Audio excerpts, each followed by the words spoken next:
was beyond me tonight. So it's great to see you all back again. As Sean said, we are going to be covering Egypt Part 2, the last 2,000 years tonight.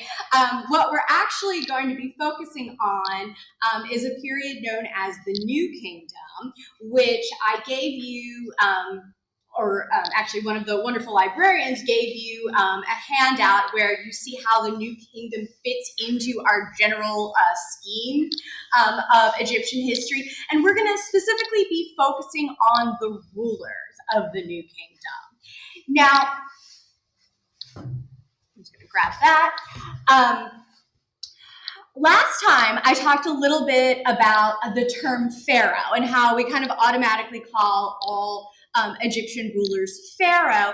We get that because the earliest Egyptologists in the late 18th, 19th centuries, they were all very schooled in the Bible, and so they were used to using that Hebrew term for the rulers. But historically, it's not actually until the New Kingdom that we get the term pharaoh.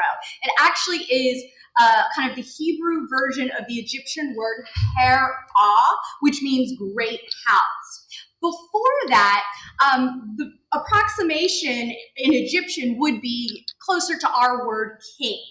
Now, interestingly enough, there is no word queen. Like, there's no equivalent word queen. I've seen people say, well, of course not. And it's not really until the New Kingdom that we get even a concept of how a woman could potentially be a queen, but we still mean by that like a queen consort, not a queen in her own right, the way, like Queen Elizabeth I, Queen Victoria, Queen Elizabeth II was. And that's because the whole idea of Egyptian rulership is just bound up in the idea of masculinity and being a man. If you'll remember some of the images that were associated with rulership going all the way back to the pre-dynastic period, we had these sort of very ferocious images of like hunting and war and stinging, and the falcon, which is, I guess, a little less violent, but also scorpions, lions, kind of bees, more sort of dangerous animals. And so, what was a king? The Egyptian king possesses three main functions, regardless of what kingdom or period we are in. So he acts as the head of that huge bureaucracy. He is the one that kind of makes the ultimate order that sets all the other orders, going down the line. He is the leader of the military, and that is very important. And that's one of the main reasons that a king was considered to be a man, because a king is a warrior. A king is a ferocious warrior who tramples his enemies and beheads them and mutilates them. If you'll remember the Narmer palette, where the enemies are shown as being mutilated. And the king possesses a spiritual function as well. He is the chief priest of every single god. He is the head of every single cult. He is the conduit by which the Egyptian people gain the favor and the ear of the gods. So because of that, the king's power is absolute. Other than those three things, which granted, that's a lot, but other than that, people don't expect the king to give them anything. There's no sense that, the Egyptians pay taxes and thus they get their roads fixed or anything like that. The king does what he wants because he is the absolute authority. And it's only when one of those three areas is out of balance, where the king fails either to keep Egypt safe, so he's losing in war, where somehow the god's displeasure is evident. There's a famine, there's a natural disaster, something like that. That's the only time when the king's authority can be challenged. So how does a king acquire power in Egypt? we are all used to, I know I am, the idea of primogeniture. The eldest son of the eldest son gets power, and that's what happens in Downton Abbey, Jane Austen novels, England. You know, it's always got to have the eldest son. That's not necessarily the case for ancient Egypt. Very few kings, for a variety of reasons, seem to have one great eldest son that they thought would be the perfect heir that they then give their throne to. There's a lot of reasons for that. There could be a variety of sons that the king just thought really were kind of useless, not helpful. The sons could be too young. A king, to ensure his stability, would want to make sure that the succession was strong. So it was better to name an adult heir as soon as possible. So a number of rulers became rulers because they were adopted. They were adopted because they were successful adults in society. So they were a really great general. So the reigning pharaoh adopts them and names them as kings. That's actually how the first Ramses, so Ramses the Great, the really famous one, who's in all the movies, is Ramses II. But his father is adopted. He was a general who was adopted by the previous pharaoh because he was a successful general, and it seemed like a really good way to keep the dynasty stable.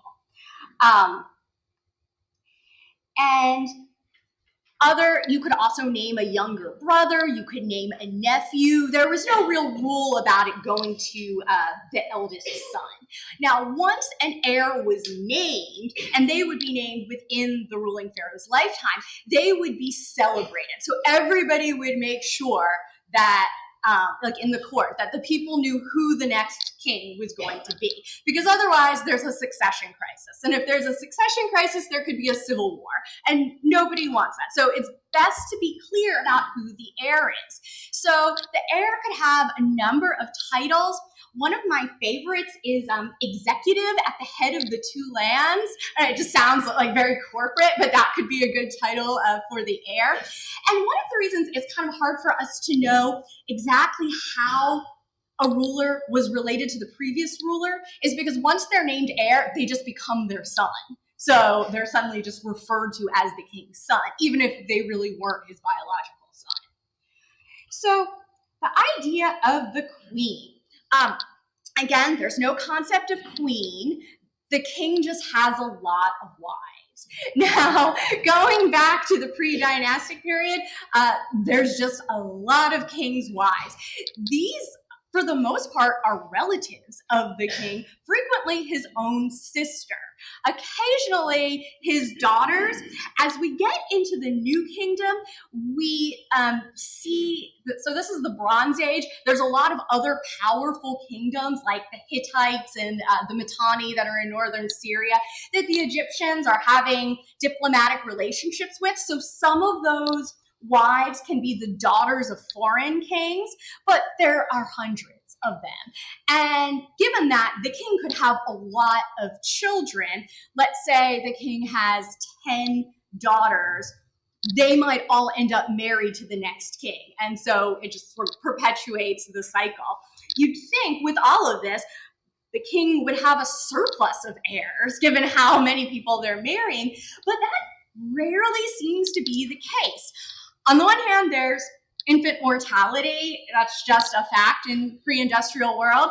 Also, we're getting a lot of sort of genetic illnesses passed on and on because of all of the intermarriages. Tutankhamun is a great example. He was the product of a great deal of incest, and he had a number of genetic deformities. So that's one, that could be one reason.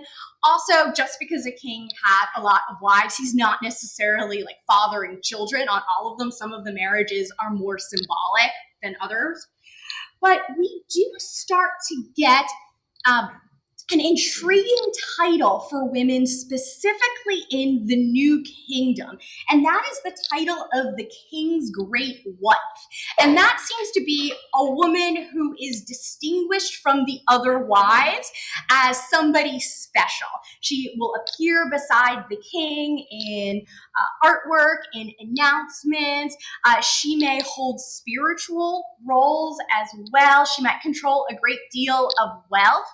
Interestingly enough, though, the king's great wife is not necessarily the mother of the heir, because you'll sometimes see that there's a king's great wife and then also a king's mother, which is a completely separate title. So one muddled version of this, because we're really not sure how they all relate, is the pharaoh Akhenaten, who's the heretic pharaoh. He's also Amenhotep the IV was his original name, and so you can see him. He's listed, I think, by both names in your outline. So his great wife is the famous Nefertiti, but his heir, we're not actually sure exactly who his heirs were and how they were related to him, but none of his heirs were the children of Nefertiti. He had at least one other important wife whose name was Kia, and then possibly Tutankhamun is his son. It's not clear, but his mother was somebody completely different from either Kia or Nefertiti. So the king's great wife, how she gets that title, how that's decided, is not necessarily clear. We also get titles like the king's sister, which you would think would be the king's sister, but it's not always the case. Sometimes the king's sister is actually the king's wife, who could also be the king's sister, but they get that title because they are the king's wife. It can be very, very confusing. Another kind of title like this is the title God's father.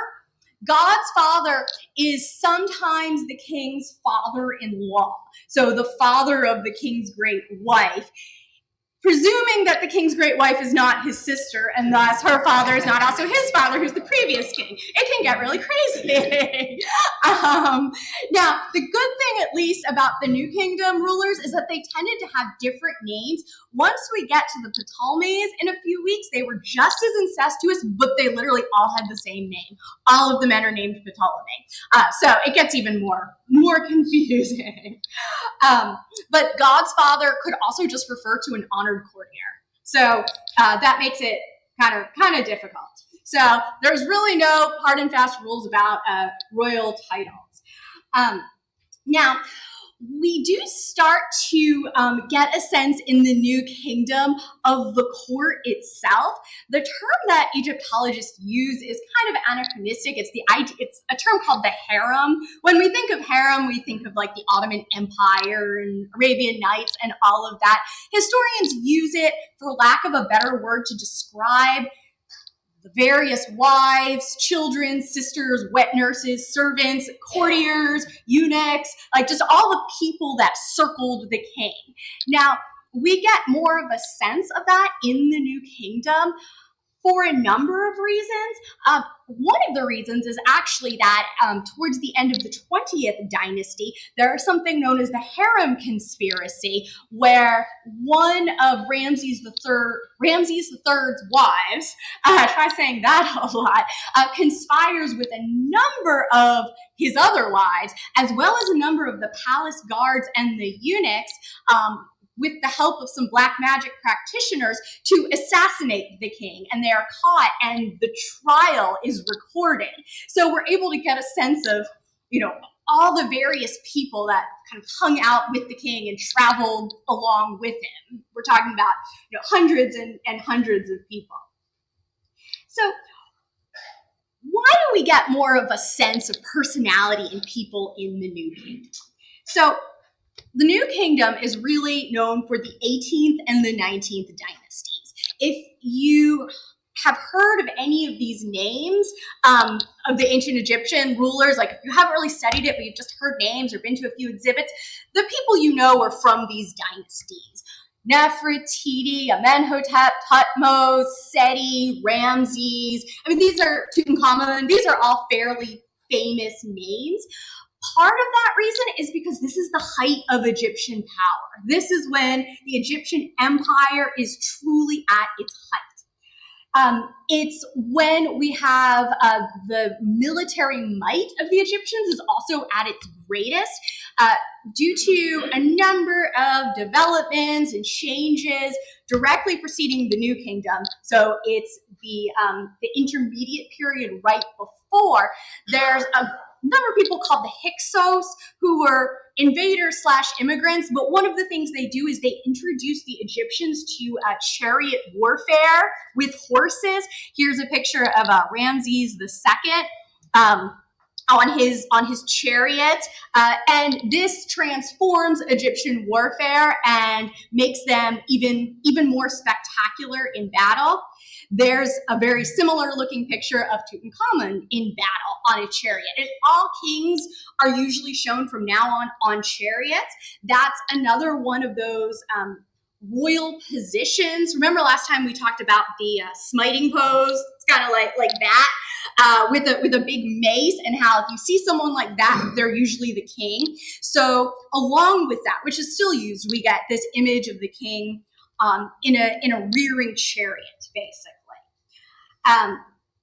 And another reason that we know more about the New Kingdom is, as I said before, this is a period of prosperity and empire all across the Mediterranean and the Middle East. I know that my colleague Nikki Cummings next week is going to be talking to you about Bronze Age Greece. So this is the period of the Mycenaeans, the Hittites, the Mitanni, another of other kingdoms and empires that are advanced enough, like the Egyptians, where they're practicing what we would consider to be diplomacy. They're writing letters to each other. They're sending ambassadors. They're sending gifts. They're exchanging brides in marriage. And all of that leaves records. It leaves written records. So we don't have a complete set, but we have these delightful finds of usually clay tablets that record exchanges between different rulers. So we just have a sense of who they are and what they're doing and what they're talking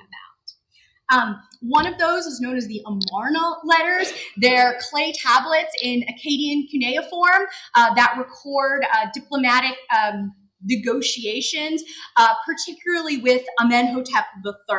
And there's great translations of those. So we can all read them. Another reason why we just know more about New Kingdom rulers is that for the first time we see regular prominence of royal women. And not just the exceptional ones like Nefertiti or Hatshepsut, who kind of came to power in extraordinary circumstances, but I don't know if you can say the average royal woman, because they weren't average, but royal women who were actually traditional. So we start again to see that designator more, the king's great wife. That becomes a regular title. And the king's great wife is frequently fused with another position, that of the god's wife of Amun, which is basically the high priestess of the cult of the god Amun. So Amun is... there he is. He is with Rameses III, and he is the one, I did ask for a laser pointer, and I kind of forgot it this time, but he is the one with the double-plumed headdress, and the king is Rameses III. So he is basically a god who had been a local god in the earlier kingdoms. Oh, thank you so much. That's exciting. I use it for my technological issues. Oh, here we go. Okay, there we go. That's you know him because he frequently has a double-plumed headdress. He usually has the royal fake beard, and he frequently has that pharaonic kilt as well. So that's one of the ways you'll recognize him. Now, he had been a local god worshipped in the area around Thebes. However, beginning with the Middle Kingdom, that's where the capital moves. And that's where the Middle Kingdom and then later New Kingdom dynasties are from. So particularly during the New Kingdom, Amun goes from being kind of a regional god to a prominent supreme state god. And he is elevated to a position more like Horus, where he is very much associated with royal power. And temples that are fabulous, filled with treasure, are built and dedicated to him. And the priests in charge of the worship of the god Amun, including the king's great wife, who is also the god's wife of Amun, control that wealth to the point that 1/3 of the wealth of Egypt is actually in the hands of the priests and priestess of Amun. So the king's great wife is economically and spiritually powerful as well. So here you see another New Kingdom ruler, Thutmose III. So Thutmose is born of Thoth. Is the name, and he is making an offering to Amun, who is there. You see him again with the double plume, and unlike Osiris, who's also usually shown seated, he's never mummified, but he's frequently on a throne. So he becomes very closely associated with New Kingdom rulers, and you'll notice a lot of them are named Amenhotep, which is Amun is satisfied or Amun is pleased. So, and I'm sure you can think of Tutankhamun, and so that's also bringing in that godly name. So, there we go. This is Ahmose Nefertiri. She was a king's great wife, and she is also a god's wife. So she's married to Thutmose I. And you'll notice that she is black. That is, even though she's with Amun, that is a reference to the fertility and lushness of the Kemet. If you'll remember from last time, we talked about how black is the color of fertility. Oh, and I just jumped way ahead of myself. There we go. So in some cases, we actually even have the bodies of these New Kingdom rulers and their families and occasionally their servants. That is not as helpful as you would think. So we have the bodies of a lot of New Kingdom rulers and their various retinues. However, we don't always know which body belongs to which ruler. This is because of the chaos at the end of the New Kingdom and beginning of the Third Intermediate Period. So during the Middle Kingdom and the New Kingdom, I think we talked about this last time, the Egyptians stopped using pyramids to bury their dead, in part because they kept getting robbed, because everybody can see the pyramids and they know exactly where the good stuff is buried. So kings and their families started burying their bodies more secretly in the Valley of Kings, and their graves were hidden. A lot of them were still robbed, though. The only way to keep them from being robbed was to have guards posted and be really vigilant. But when the empire is falling apart, as happens at the very end of the New Kingdom, then that becomes less possible. So a number of priests are basically worried that all of the royal graves are going to get desiccated and robbed. So they take all of the bodies they can find and they hide them in caves or in one tomb that they seal up really good. So archaeologists will find these caches of mummies, but it'll be like 10 mummies together. And a lot of times they were buried there in haste. So, you know, they got mixed up. The wrong mummy is in the wrong coffin. And it's really hard to tell who's actually related to who. Now, DNA tests are amazing. I'm not a geneticist, so all I can do is just admire the magic that they work. But, of course, with all of that incest, finding that someone is the sister of somebody and the mother of somebody else doesn't always identify them, because that could be a lot of different people. So in many cases, we're still trying to identify who these people are, but we do know in some cases. You're implying that this activity of stuffing them into caves and stacking them was for their safety and benefit, Mm-hmm. but the mummies were robbed of their gold, and their original burial tombs were stripped of anything valuable. So the people that did the stacking were grave robbers. You can certainly see it like that. I mean, I think, really archaeologists or grave robbers, we're all kind of benefiting from grave robbing, however we see it. But I think it was because of the efforts of those priests that we have these historical mysteries that we can work with, which I think is kind of exciting. Most of them are at the Egyptian Museum in Cairo.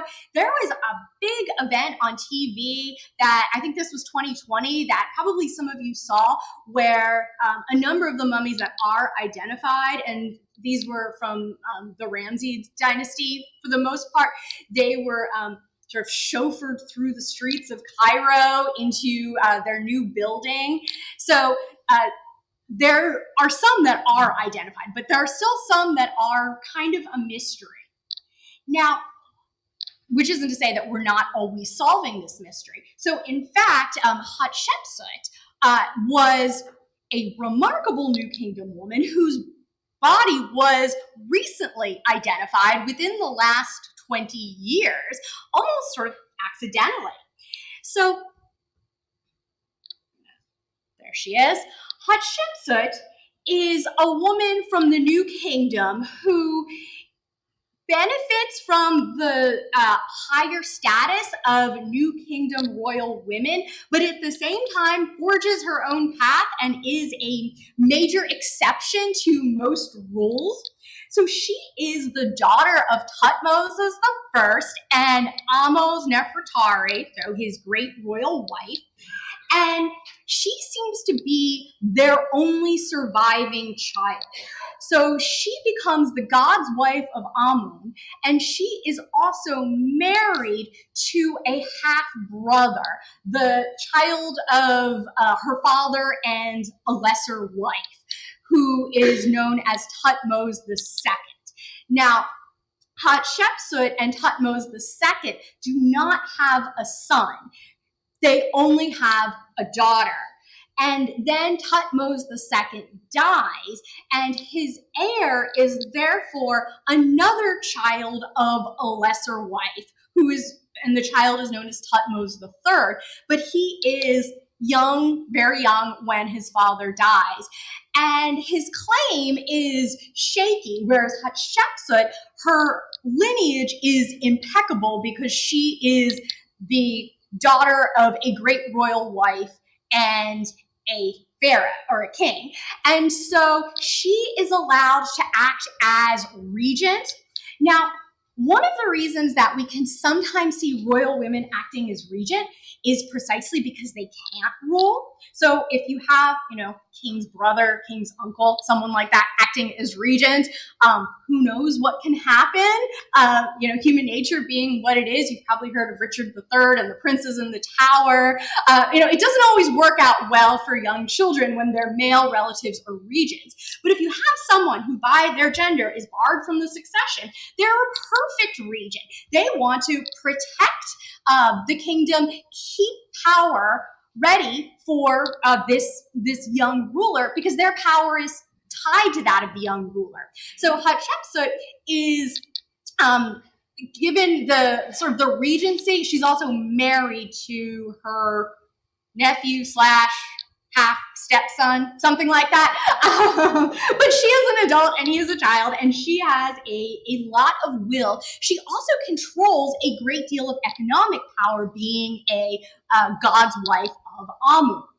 So during the course of her reign, we see that she gets more and more power, and she does this by taking on the aspects of the king. So here is an image of her. She is obviously female. She's not trying to hide the fact that she is female. You can see her breasts. However, she is wearing the pharaonic kilt and the headcloth that is shaped to be what kings wear. But she's still calling herself by these very female names, perfect goddess, lady of the two lands, but she is giving herself this incredibly prominent role in ruling. Now, here are two other statues. These are all from the Metropolitan Museum of Art in New York. They actually have a room dedicated to Hatshepsut. And as you can see, she's depicting herself entirely as a ruler. Here we have the kilt, the pharaonic beard, the headdress.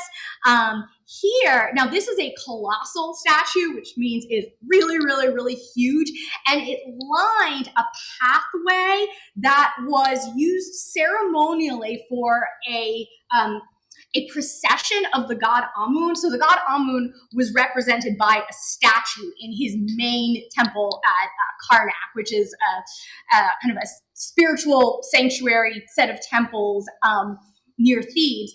And during one particular festival every year, the statue is carried in a massive procession down this walkway, which would be lined with these colossal statues. So this is Hatshepsut. She's holding two vases, but dressed very much like a ruler.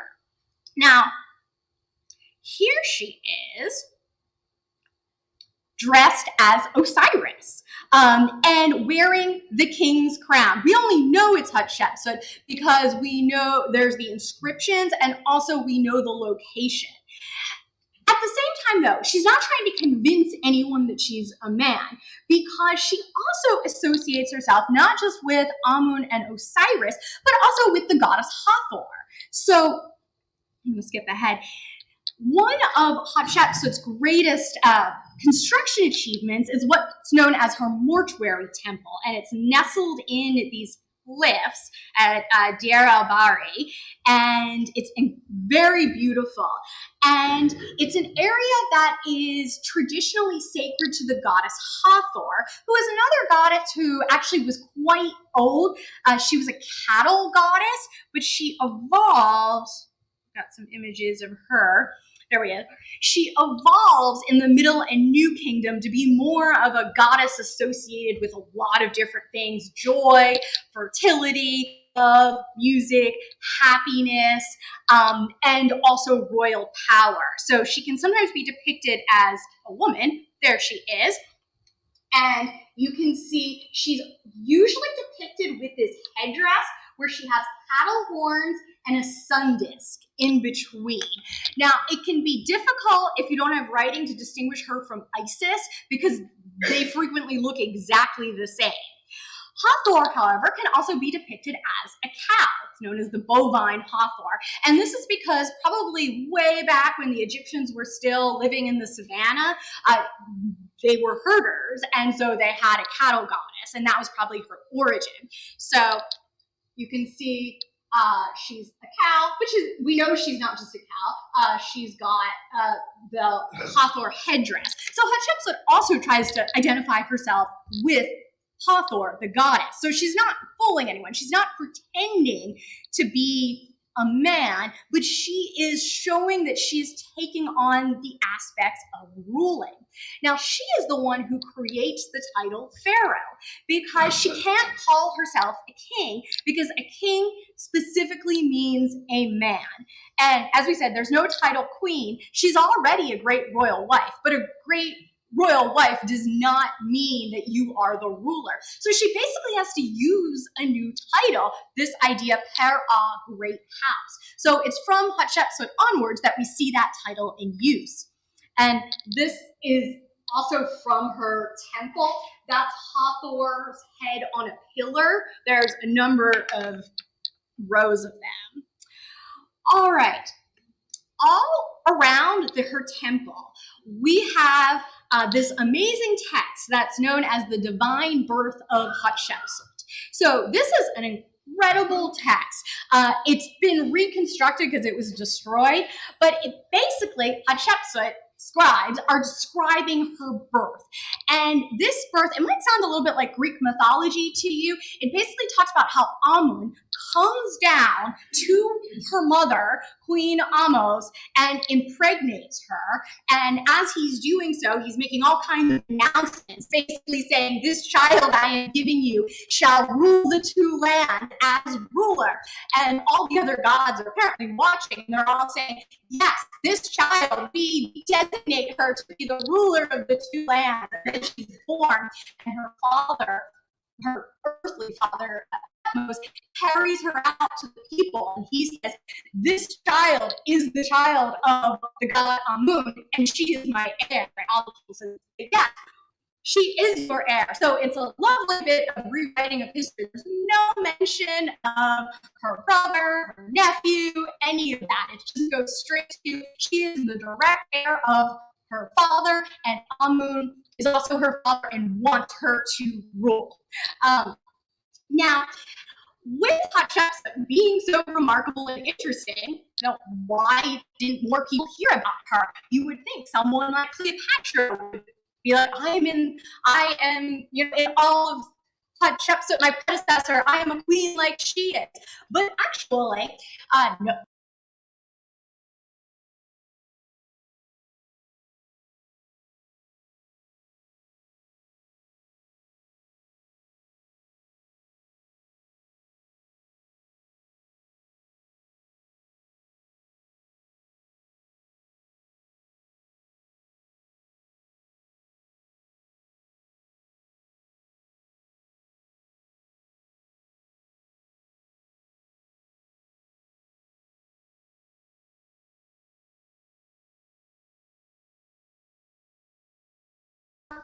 Chiseling her name out of temple walls and ensuring that nobody will know about her. And her mummy was actually one of those ones that was kind of lost for a while. In fact, Howard Carter, the famous discoverer of Tutankhamun's tomb, before that, about 20 years before he does that, he discovers Hatshepsut's mummy. He opens, excavating the cave. He finds two mummies lying on the floor along with some mummified beasts. He's not very excited, and he just leaves and pursues other things. It turns out, however, one of those mummies was in fact Hatshepsut. Another one was actually her royal nurse. Now, this she was not identified until 2005, but actually her mummy was identified because there was a kind of big chest. We talked about kind of big jars last time. They contained the viscera, and they would sometimes be packed in the chest. And it actually contained a tooth that contained DNA. And genetic magic, all that, they were able to identify this. And interestingly enough, everybody had thought, naturally, she had been quietly murdered by her successor. She hadn't. She had died of cancer. She had really, really bad tooth decay. She had a number of health problems. She was middle-aged, but she had, in fact, died of natural causes. So, Hatshepsut's memory getting erased was not uncommon. And in fact, we see that a lot with New Kingdom rulers. Now, one of the most startling examples of this are the rulers who preceded the famous Tutankhamun. This is sometimes known as the Amarna period to identify these group of rulers. Now, these two, that's Amenhotep III, and that is his great royal blood. That is King Tut. You can see she has the double-plumed headdress. They rule at the absolute zenith of Egyptian power. So I know they're on your outline. They are in the middle of the 18th dynasty. They are the grandparents of Tutankhamun. So Tutankhamun is the child of a full brother and sister who are their son and daughter. The identities are a little, not quite sure, but they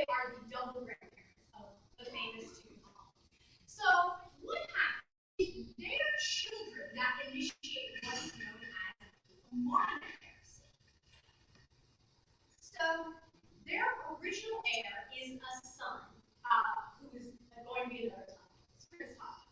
However, he dies, and they are succeeded by another full-blooded son of theirs who takes the name Amenhotep IV. Amun is dissatisfied. However, that son, Amenhotep IV, really Egyptian religion. So under Amenhotep III and other religions, but particularly him, we see an increasing prominence of solar deities. So Amun is sometimes used with Ra and shown as a solar deity, with Amun being a royal deity associated with the pharaoh. We get this association between the pharaoh and the sun that becomes really strong under Amenhotep III. He builds temples specifically to the sun god, and he really stresses the connection between royal power and solar power. But he's still using fusions and ideas of traditional gods. However, moving forward, it's his son, Amenhotep IV, who takes this like 20 steps further. So Amenhotep IV is married to a great royal wife named Nefertiti, which means the beautiful one is coming. Now, at some point early on in their reign, they start promoting not the solar god Amun-Ra, but just a sun god that is literally a sun disk, a solar disk known as the Eye. Now, having a circle that represents the sun is not unusual. We saw it with Hathor's headdress. This is a god. It's basically a fusion of a lot of different gods. So it's the sun god fused with Horus. You can see the falcon head, but he's got a sun disk on his head too. So that's not unusual. But having just this circle with rays is unusual. Egyptian deities are anthropomorphized. They tend to be shown as people or animals or hybrids of the two. They don't tend to just be sort of objects like that. And this change goes along with a number of other changes. For one thing, Amenhotep IV and Nefertiti, they moved their capital from Thebes, away from all the temples, away from the Kemet and the Nile, to an entirely new capital in the middle of the desert, which is a terrible place to build an Egyptian city, particularly a capital, and they call it the city of Akhenaten. So this is part of the reason they're known as the Amarna rulers, is because the Arabic name for where the city of Akhenaten was excavated is Tel El Amarna, so that's where the name comes from. And they build new temples that are not these huge, elaborate buildings with statues and pillars, but they're really just kind of simple buildings where we worship the sun by being in the sun, which I imagine is not especially pleasant. And one of the key distinguishing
these crazy weird alien heads. So Amarna art is really unusual. Now, along with the change in art style, the change in the capital, they all rename themselves. So goes from Amun is satisfied to Akhenaten, which is how he tends to be known today, which means living spirit of the Aten, or living spirit of the sun disk. Nefertiti changes her name to Nefertiti-PHARAOHS, which means beauty of the beauties of the sun disk.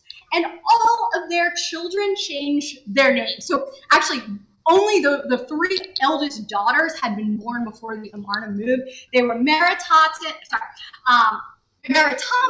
Meketamun, and Ankhesepamun. And you can probably guess what they changed their names to.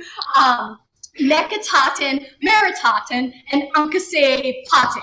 Basically, they're replacing the Amun with the Aten. Then they have three more daughters after the move to the Amarna, and they just all have, Aten names from the beginning. Nefertiti-PHARAOHS Sharif, which is beauty of the beauties of the Aten, the younger. Nefertiti-PHARAOH, the perfect one of the Aten's perfection, and Setenre, which is she whom the sun has chosen.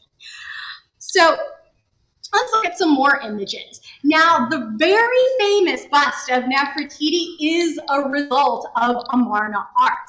Now, to us, this looks really beautiful because she is wearing a hat. If she was not wearing her headdress, that is what her head would be.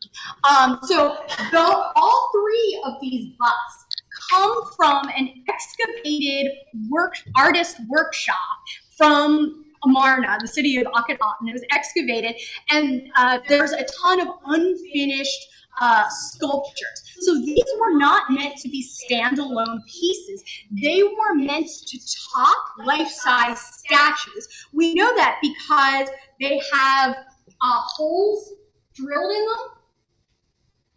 They're meant to be drilled into body, so they're unfinished, which is how they happen to survive. And the girls were probably going to have headpieces placed on them eventually. So we see Nefertiti as being very beautiful, but probably if we saw the full version, we would think it was rather odd. Here is another example of Amarna artwork. So this is a damaged fresco that was discovered in the 1890s by an archaeologist named Flinders Petrie, who actually was one of the main early excavators of Tel Amarna, and he transported this to London, where it's currently in the Ashmolean Museum. So these are two of Akhenaten and Nefertiti's younger daughters. So you can check out their weird heads. Right there, they've got these strange alien heads. So everything about Amarna is very unusual, as you can see. But in addition to the strange shape of their heads, they are acting more intimate. Like, they're acting more like actual people than we're used to seeing Egyptians looking. They're not, like walking like Egyptians. They're actually looking like toes, but natural children. So what else is going on with the Amarna period? Not only do we get sole focus on worship of the Aten, but after a few years, Akhenaten gets even more bold, and he starts sending out his soldiers to desecrate temples of the other gods, of Amun and Osiris and Horus, desecrating, smashing statues, and chiseling out their names where they're chiseled in stone, and replacing them with the name of the Aten and the image of the sun disk. So clearly, this isn't just we're trying to raise these gods of Amun, as we saw with Amun. This is, we are trying to make him the only god that is worshipped. Now, scholars argue over the term monotheism. Most people agree this is more henotheism than monotheism. Akhenaten isn't necessarily saying that this is the only god, but rather this is the only god we are worshiping because he is the best god. And one of the hymns in your handout is a hymn to Aten.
Amenhotep III's great royal wife.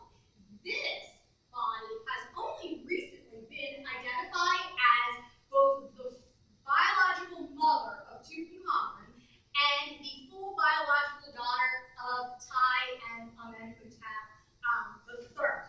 So when I say we're not clear about what happens between Akhenaten and Tutankhamun, who is also Tutankhamun, we don't know who the rulers were and how they related to each other. We do know that within 6 years of Akhenaten's death, a grandson of Amenhotep III and Tai comes to the throne, who is a young child. We're not sure who all is ruling.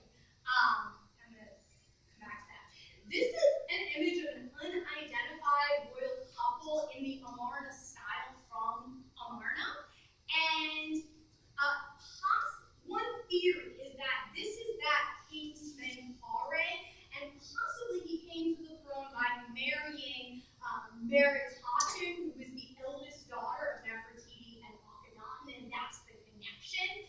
And along with that theory, the next step is that the next ruler, Nefertiti PHARAOHS, was Meritaten, and that's the name that she takes. She takes her mother's name, and then eventually everybody dies and the whole thing changes. But it's not 100% clear who all everybody is, because we don't know which mummy is Akhenaten, and we don't know which mummy is Menpare. So thus we don't know if they were brothers, if Menpare was the son of Akhenaten, if one or the other of them was Tutankhamun's father. That's where it gets kind of confusing. Now we do know, however, that Tutankhamun comes to the throne, the famous boy king, and when he comes to the throne, he is living in Amarna. He is Tutankhaten. He is the child of someone and someone, but he is the direct grandchild of Amenhotep III and Queen Tai. But within a few years of his rule, so he comes to the throne when he's about 8, and then when he's about 12, the Amarna period ends abruptly.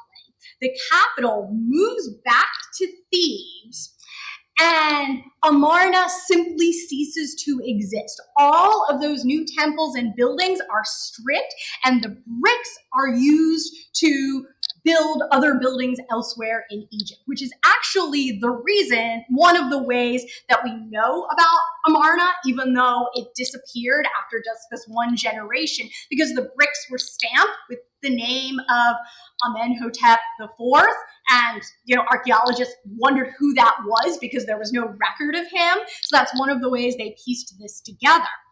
And all the names of the survivors change back. So that's when Tutankhaten becomes Tutankhamun, and he marries Ankhesepamun, who may have been his half-sister, possibly a cousin. It's not clear, but she was the daughter of Nefertiti and Akhenaten, so they changed their names back. She's a little older than he, but not by much. And we have images of them. This is still Amarna art. This was a chair, really, really fancy chair. You can see the back, but you can see they're still under the Aten right there. So it takes a while for the Amarna heresy to go away, and we know when it ends and how it ends because there is this great proclamation. It's known as the Restoration Proclamation, and it's on the Restoration Stela, and it's on one of the handouts you got. And it's a giant proclamation that was carved on these monumental stone tablets that would have been placed all over the kingdom, saying the traditional gods are back. Everybody hated what happened before. Ma'at, remember that balance between the gods and the earth and the king was out of balance, but now Ma'at is restored. Things are back to normal. Now, who actually initiated the restoration? Well, probably not Tutankhamun, at the age of, 11 or 12. He did have 2 regions. One is named Ai and one is named Horemheb.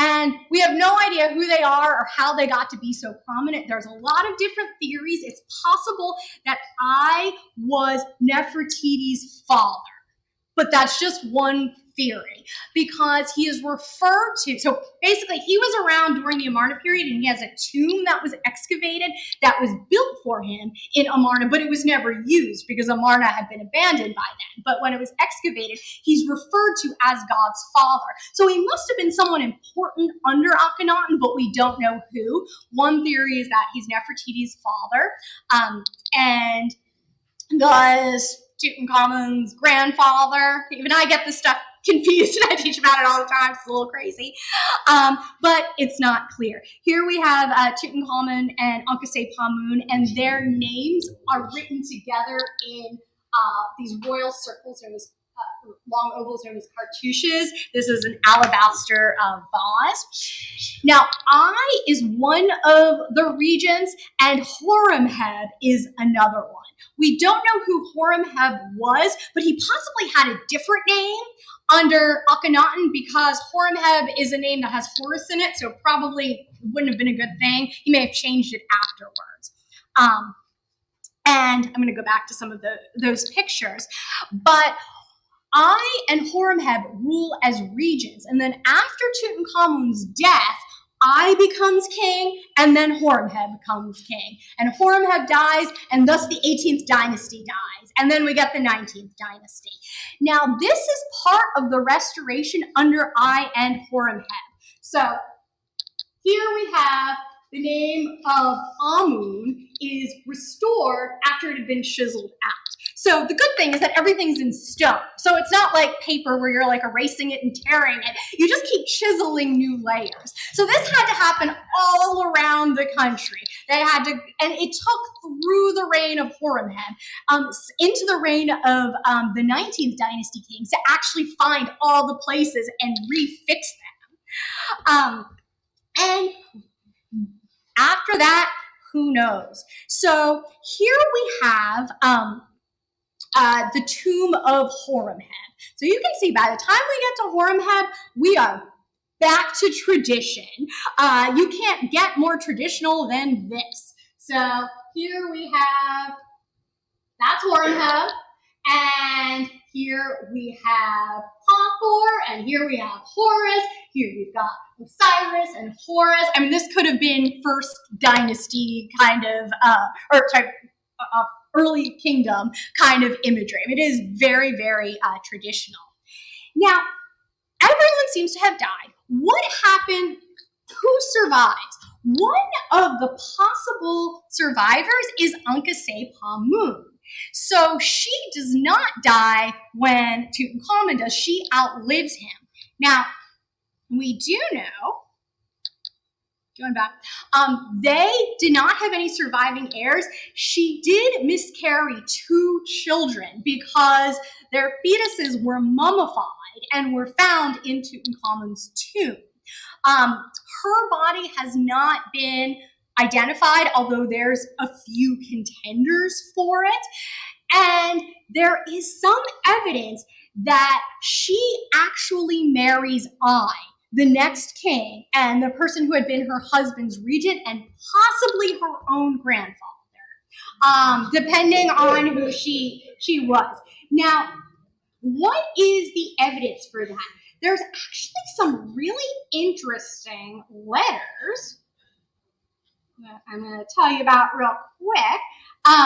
There's some interesting letters that have survived in the Hittite Royal Archive, where an Egyptian queen, whose name is identified as Dakamanzu, which basically translates in Akkadian to Queen of Egypt. And she has written a letter to the Hittite king saying, "My husband died and I have no son." But they say, "You have many sons. If you would send me one of your sons, then he would become my husband. I do not want to take a servant of mine and make him my husband. I am afraid." And we know that actually the Hittite king sent a son and then never heard back from him, and apparently wrote a letter that didn't survive, complaining and asking what happened, because then we get another letter from this unidentified Egyptian queen saying, "Why do you say you are trying to deceive me? If I had a son, should I write to a foreign country in a manner humiliating to me and to my country? You do not believe me, and you even say so to me. He who is my husband is dead, and I have no son. Should I then perhaps take one of my servants and make of him my husband? I have written to no other country. I have written to you. They say that you have many sons. Give me one of your sons, and he will be my husband and lord of the land of Egypt." Which is one of the few personal I statements that we get from any of these people. It's probably one of the most personal moments from the New Kingdom, and probably also the most poignant, because whatever happened, if this was Ankhesepamun, she did not end happily, because she disappears from the record shortly thereafter, and we know that I is married to another woman who appears with him on monuments. So that really is sort of the inglorious end of the 18th dynasty, with the exception that it probably is one of the best second acts in all of history, because by million quirks of fate, it's that fairly insignificant boy king, Tutankhamun, who becomes Tutankhamun, who ends up having an untouched royal tomb that is the spectacular discovery of the 20th century, and it still really is.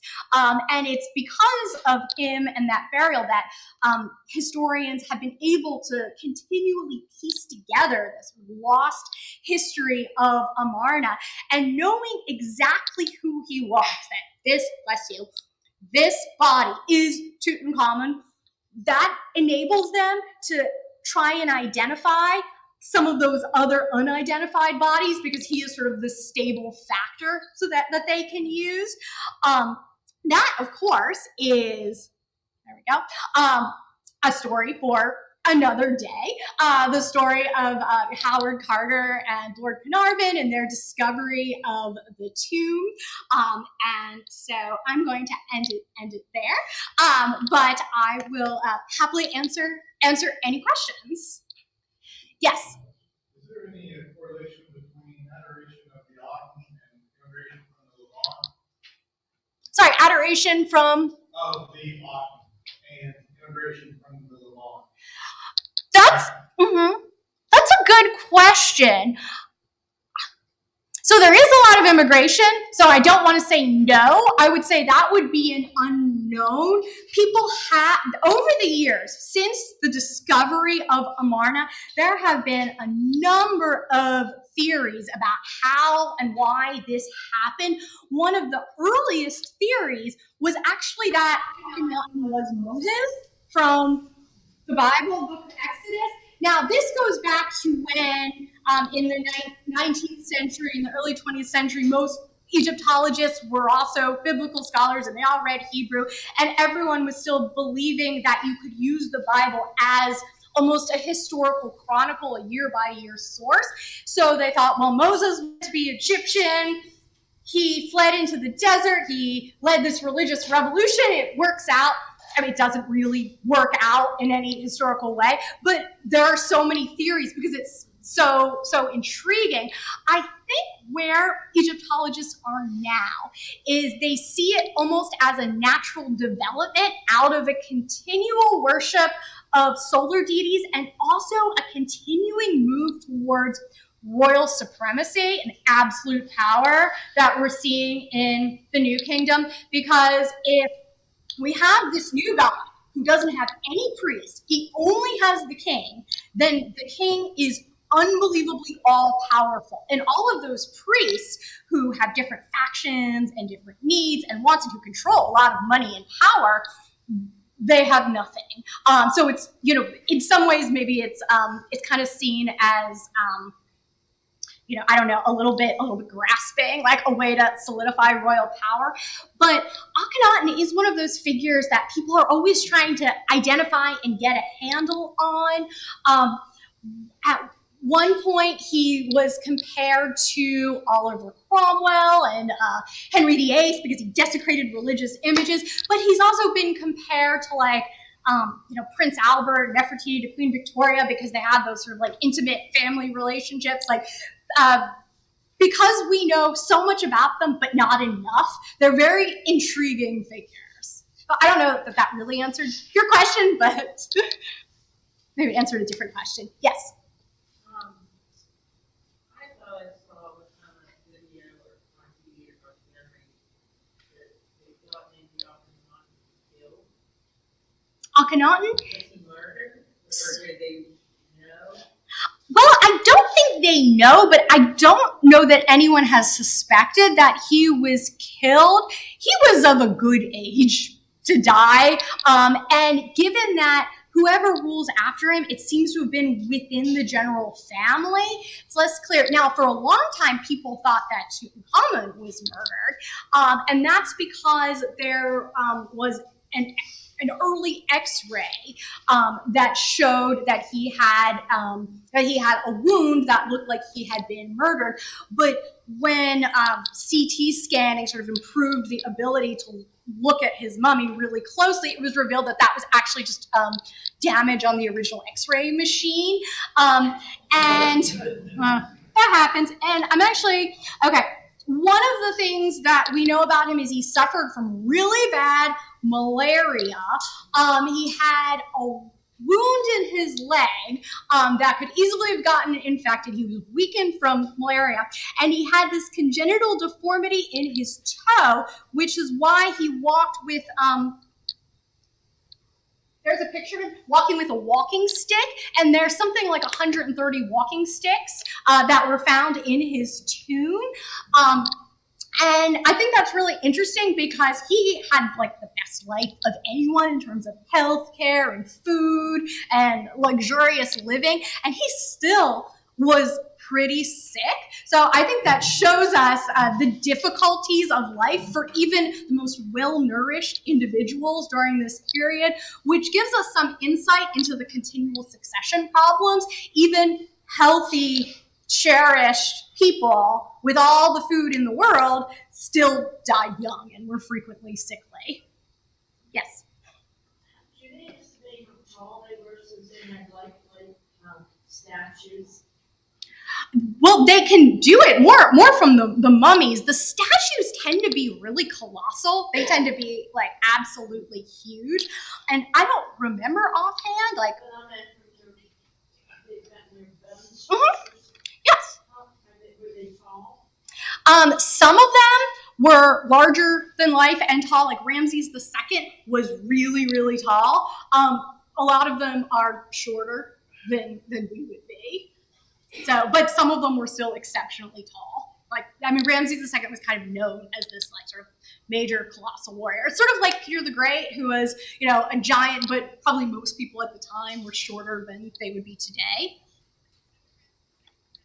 I'm actually gonna, because people are asking some really good questions. So I'm actually, while I'm guessing we have time for a few more questions.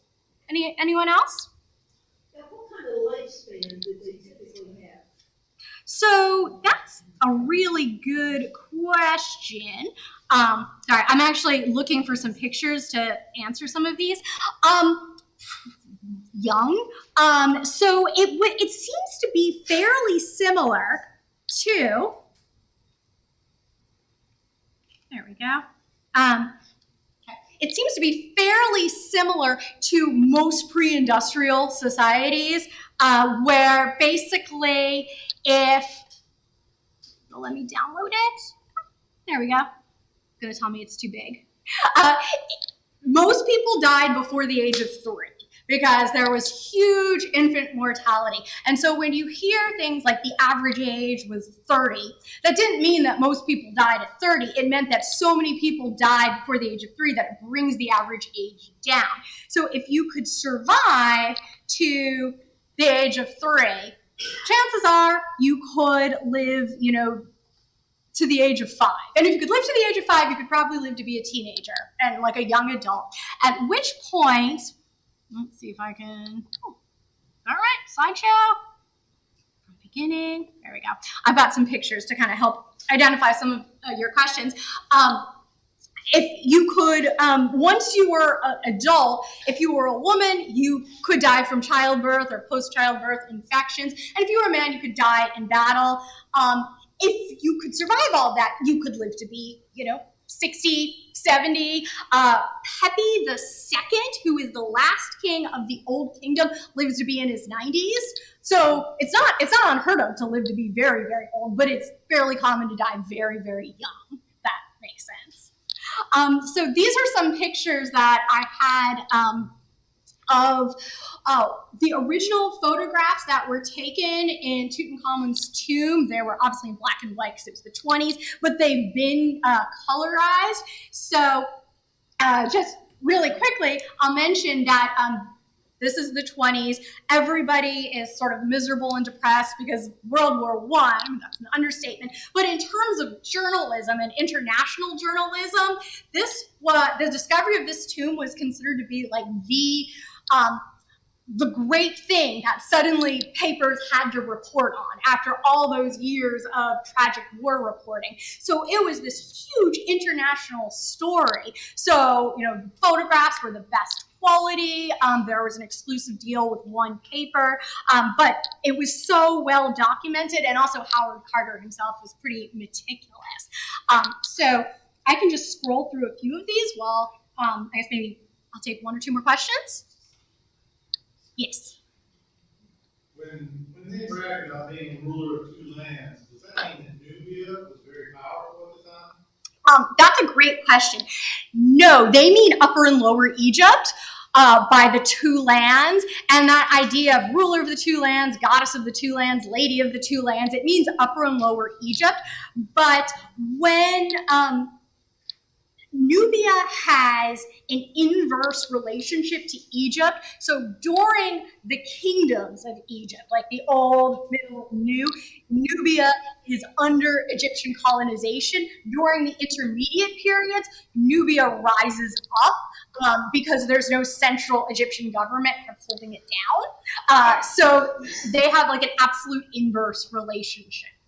It's a little bit like, I don't know, kind of like medieval Scotland and England, like when one is powerful, the other is not. When one is in chaos, the other one gets powerful.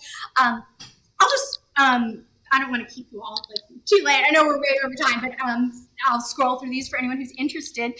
So these are some of the disassembled chariots that were found in his tomb. I'll scroll through them really quickly. This is a stack of stuff, including chests full of linen garments, walking sticks, arrows. You can see how, it looks like, an auction house. Things are just kind of stacked up. There's an ebony chair. Okay, now, what they did was, as they were excavating the tomb, they would bring the objects out into another tomb that was already empty, and that was sort of the workshop. Now, Howard Carter was an archaeologist with modern standards. He documented everything meticulously, which we have to be really grateful for. There were a number of archaeologists who basically, they just blasted things in. There was this archaeologist who's, he's a hilarious character. His name was Giovanni Belzoni. He was a strong man in a circus, and he devised all these cool like lever tricks and strength tricks like for circuses, and he took that to Egypt, where he used his same theories about like lifting up acrobats with his hands to move these huge artifacts. And his idea was, well, if we can't dig it out, we'll blast it out, we'll drag it, we'll chop it in half. So Carter was not like that. So here you can see some of the work they're doing outside the tomb. The color ones are easier to see. This is Carter himself.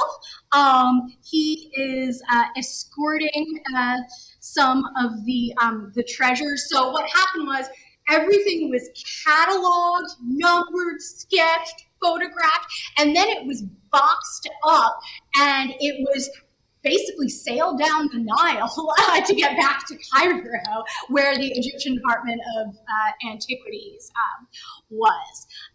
So that's Carter there. He was a bit of a misanthrope. His contemporaries were generally not fond of him. I've seen movies where he was like this young, gorgeous guy, and really he was, sort of this middle-aged guy with a chip on his shoulder because he was from the lower class and he didn't really get along with people. Like he was quite brilliant.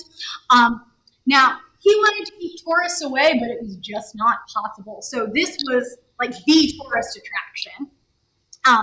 And then he was trained as an artist. His father was an artist, and you can see the detailed pictures. This is the famous actual sarcophagus, and you can see how meticulous his drawings are.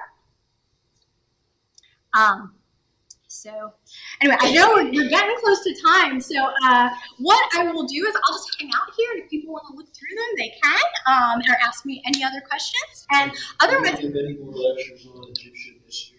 Yes. So next week, my colleague Nikki Cummings is going to give a lecture on early Bronze Age. Then she's going to give one on classical Greece, and then following that, I'm going to give a lecture on the Hellenistic world, including Hellenistic Egypt, which is the very, very late period where the Ptolemies ruled, and they are fun. They're just as bloodthirsty and incestuous as the New Kingdom rulers, but we know more about them. I will see you all.